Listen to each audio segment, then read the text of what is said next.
What's going on, everybody? Welcome back to the One by One podcast. I'm your host, Obi Emegano. This is the show where we talk about the mindset, the habits, the systems that drive success, talking on the court and off. This is a little bit of a hybrid episode where we're talking more about communities. This is kind of things that are top of the mind. All right, so I'm going to share some experiences with you guys, some things that are going on in today, in my days that I'm dealing with my clients, with my athletes, things like that. So with the start of the season, this is October 28th, with the start of the season coming up, high school season here in Oklahoma City, a lot of my athletes are from here and a lot of them are starting season. And I'm encouraging them before they start the season to set some goals, to figure out where they're going, what they're trying to do, what they're trying to accomplish from this, okay? And with that, a lot of times when we set goals, we're setting goals based off of external circumstances rather than internal circumstances. So what do I mean? All right, so when I say what's your goal, a lot of people will say, I want to average this many points, or I want to play this many minutes, I want to win state, I want to do all these things. That's great. These are all goals that are based off of external circumstances. You don't control how many minutes you play. You don't control how many points you score, rebounds, assists. You don't control any of that. Okay, all you can control, if you want to average a certain amount of points, all you can control is the effort you put towards that goal, right? So when we say effort, it's, well, are you showing up and getting your reps in? You want to average this many points. Well, what are the steps that you need to take to get there, right? So we have our goal, and then we have things that we control, which are the steps to then get to our goal. All right, so that's step one is set. Set your controllables. What am I going to measure my success by? All right. Like I said, you don't control if you make the shot. You don't control if you play. You don't control if you guys win. You control if you show up. You control what kind of energy you brought, what kind of effort, what kind of communication. Those are the things that you can control. All right, so set your controllables. I'm a guy who I love communication. So for me, communication is a non-negotiable. You always hear me on the court. If I'm not talking, then there's something wrong. Something's going on because that's my non-negotiable. I hold myself to that standard. All right, so that's one of the standards I set for myself. So I would encourage you guys, set a standard. Set something that you're going to control, what you're going to be controlled and measured by. And then step two would be test. Test is a roadblock. Imagine the test as a speed bump. It happens regardless. You're going to get tested. Your controllable is going to get tested. It gets tested when you're tired, when you had a long day. You got to show up to practice in the morning. Are you still communicating? Are you still bringing energy? Or are you only able to do those things when things are going your way, right? So we're talking about creating success. Step three would be check. How do we check our controllables, right? I know you guys have heard this statement, this old cliche, what gets measured gets managed, okay? So this is where the weight scale comes in, all right? So this is an example that I love to use a lot because this is an example that a lot of people can relate to, all right? Weight loss. So you want to lose weight. You set this goal, I want to lose 20 pounds, all right? Well, you want to lose 20 pounds. What are you going to do to lose those 20 pounds? A lot of times it's working out 5, 6, 7 times a week, right? You know, you got to work out. You got to hit your 2-3 days of cardio. You know, you should be following a specific diet, right? There's all these steps to things that you need to do to reach the goal, right? Step three is check. If you want to check your weight, if you want to check how good you're getting, how you're progressing in this goal, what would you do? If you want to lose weight and you want to check if you're losing weight, what's the easiest way to do it? Measure yourself. Get on the scale. What gets measured gets managed, right? So you want to do that daily. This is the process that we're going through. And then step four is own. These are 4 simple steps. Step 4 would be, okay, own the outcome. So a lot of times people, they set these goals, they want to lose weight, and then life happens, right? Whether you've got kids, you got sick, there's this happened, life happens. All these things happen, and then they'll say to themselves, yeah, I didn't go work out today. I couldn't go work out today because X, or because Y, or because this happened, or because this happened. But that's not owning your situation. That's not owning what's going on. That's not owning your success. You have to own it. You've got to be able to say, you know what, I messed up right here. I didn't complete my goals. I didn't complete what I said I was going to do. That's the ownership part that we're talking about, right? We're building our own internal scoreboard through those 4 steps. Set, test, check, own. All right? That's how we build our own internal scoreboard rather than measuring our success based off of externalities, which is how many points did I score? right? How many minutes did I play? How many did we win? How many assists did I get? That's what I used to do. I know, and it's normal, right? I've done that. I remember when I was in Dijon my first year, right? The year before that, I was in the second division in France, averaged 18 points, led them in scoring, right? 2 years before that, I was in United States in D1, one of the top leading scorers in the country, right? So I was used to that. And I go overseas and I'm expecting it to be the same. And I get there and I'm only playing 18 minutes, right? I'm only shooting 6 or 7 shots. And then I struggled. Why? Because the scoreboard, the external scoreboard, wasn't validating me. It didn't tell me. I didn't look up at the scoreboard and see Obi Emegano, number 15, 20 points. I look up there and I see Obi Emegano, number 15, 3 points. And for me, that was tough. Mentally, that was tough for me. I mean, to the point to where like I didn't want to talk to my friends back at home because everybody would ask, Obi, how's the season going? You're out there killing. I see you doing your thing, and I'm over there like feeling like I'm about to get cut, about to get released. So for me it was hard and it killed my confidence. Why? Because I was measuring my success based off of an external scoreboard rather than an internal scoreboard. So that's when I learned, okay, well, this is not about how many points you score. If you want to stay here, you need to do what you're told. And what I was told was to play defense 94 feet, was to communicate, be on time, be a leader, shoot the ball when you're open. Like I was told very specific things that then were measuring my success. Things that I wasn't used to. I was used to minutes and points and all these other things, the glitz and the glamour. I was used to being measured by the things that look cool and feel cool. Who doesn't want to score a bunch of points? Who doesn't want to be in the media? Who doesn't want to be the guy who hits the game winner? We all want to be that. But everybody can't be that. There's only one guy who hits the game winner, right? There's only one leading scorer. There's only one of those guys. And then the truth is, for the rest of the guys, you're filling a role. And your job is to do your job. And you have to measure your success based off of the role that you were given. And a lot of times we try to measure our success based off of what we think that we can accomplish. I think that I should be able to score 15 points. So I'm going to go out there. And if I don't score 15 points, then I'm mad. And that was the attitude that I had.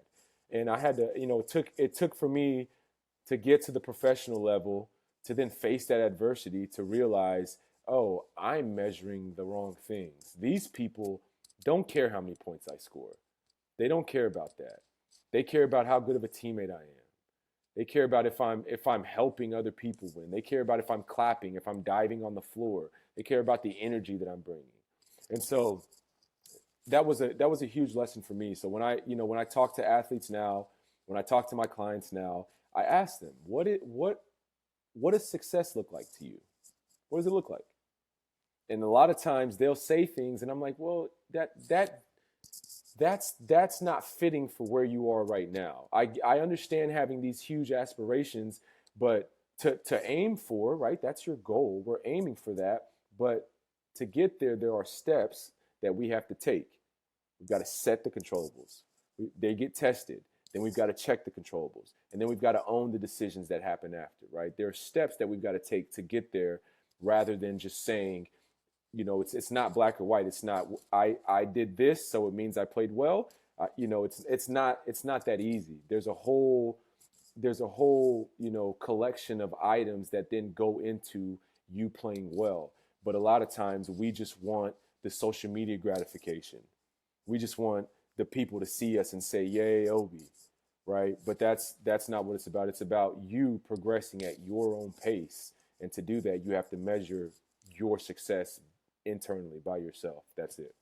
Before we get into this next segment, I told you guys that I would be answering some questions here live, really because this is a community episode and I want to incorporate the community. You guys have been so great in showing love for the show, sharing, posting, tagging, all those things. So we're going to answer some questions here. And I'm going to try to do this I'm not going to say weekly, but once every couple weeks, once a month or something, give you guys a chance to get some of your questions answered. And here we go. Cool. First question is, how was your experience in Fuenlabrada and would you want to come back? Fuenlabrada, man. Oh, gosh. Oh, man. Fuenlabrada. I love Fuenlabrada, honestly. Like, those are my people. from the front office to the staff to the players. And this is important because those days weren't like it wasn't all glitz and glamour those days. Like I had a really good season my second year there, but there was a lot going on behind the scenes. The first year I was there, I think we had like 20 something players, 4 different coaches. Like it was a lot for me to get used to. And I know league wide, they're kind of looked at as, they have this kind of persona, whatever. But for me personally, I enjoyed it. I enjoyed the people there. They gave me a chance. And like, there's always a space, kind of in my heart for those people, man, because I was coming from, France. This was my first time getting the ACB. I really wanted to go to Spain. And nobody gave me a chance. I was coming from Le Mans, France, where I had a good season. And, I got signed to the last league in the ACB. And a lot of people were like, yo, don't go there. Like, that's not a place you want to be. And I talked to the front office there, and they believed in me, and they understood what the club was like, but they believed in me and they were willing to give me a chance. And so I took it, and I wasn't complaining about the opportunity I was given. I just took it and did the most with it. I was like, all right, this is the best league in the world. This is the worst team in the best league. That's the place you want to be. That's where you want to be. Like, it's funny because when I signed there, I was thinking about, I had just got into real estate a couple years before that. And I was thinking, okay, they say you want to have the worst house in the best neighborhood. That's what they say, right? You want to buy the worst house in the best neighborhood, so you're around the good people, but you got the cheaper buy. And so when I came to Funabata, I had the same kind of mentality. I was like, okay, best league, worst team. Okay, seems like a place I can go and make some shake. Like, this is an opportunity for me to go in there and do what it is that I can do. And it was tough, bro. Like, it was hard playing a lot of minutes, a lot of nonsense going on, a lot of, politics and things like that going on. But it was fun. And I think I always said my first year, I was like, I'd never come back here. And then my second year, I was like, I'll never come back here. So when people ask me, like, would you come back to Funabata? It's just that love and hate relationship. If it made sense, I would. I like those people there. Sounds like a wild ride, man. Next question. Yeah, I can't curse them out because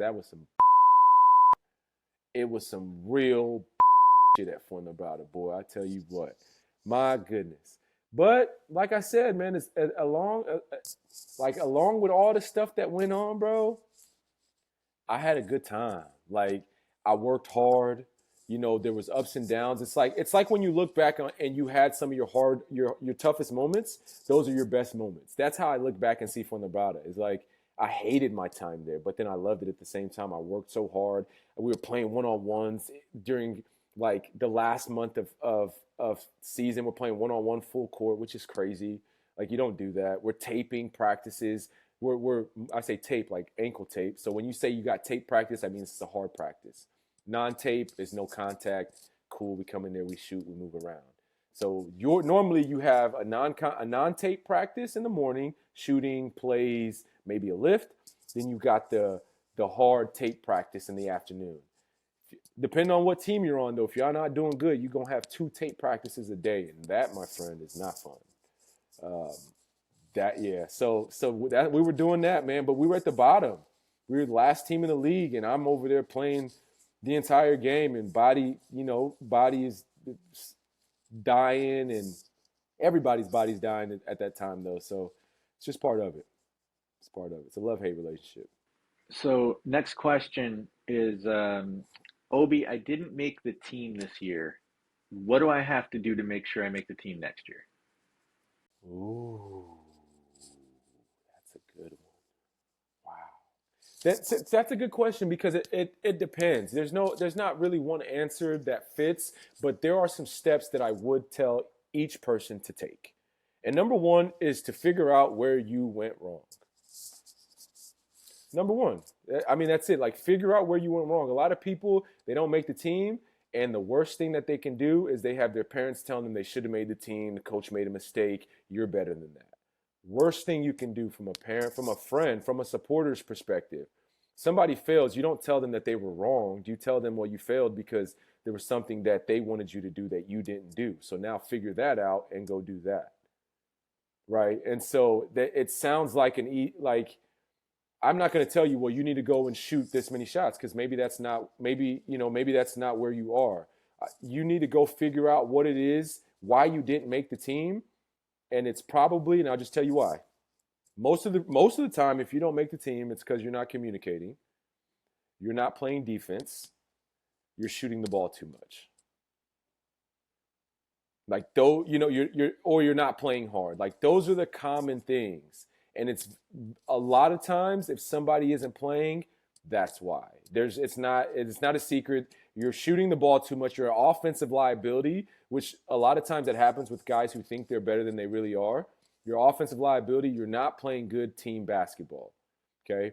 Or you're not playing defense hard. You're not playing defense. You're not giving enough effort on the defensive side. Coaches love a guy who's playing balls to the wall, all out, diving on the floor, clapping for the teammates. That's points aside, rebounds aside, assists aside, numbers aside.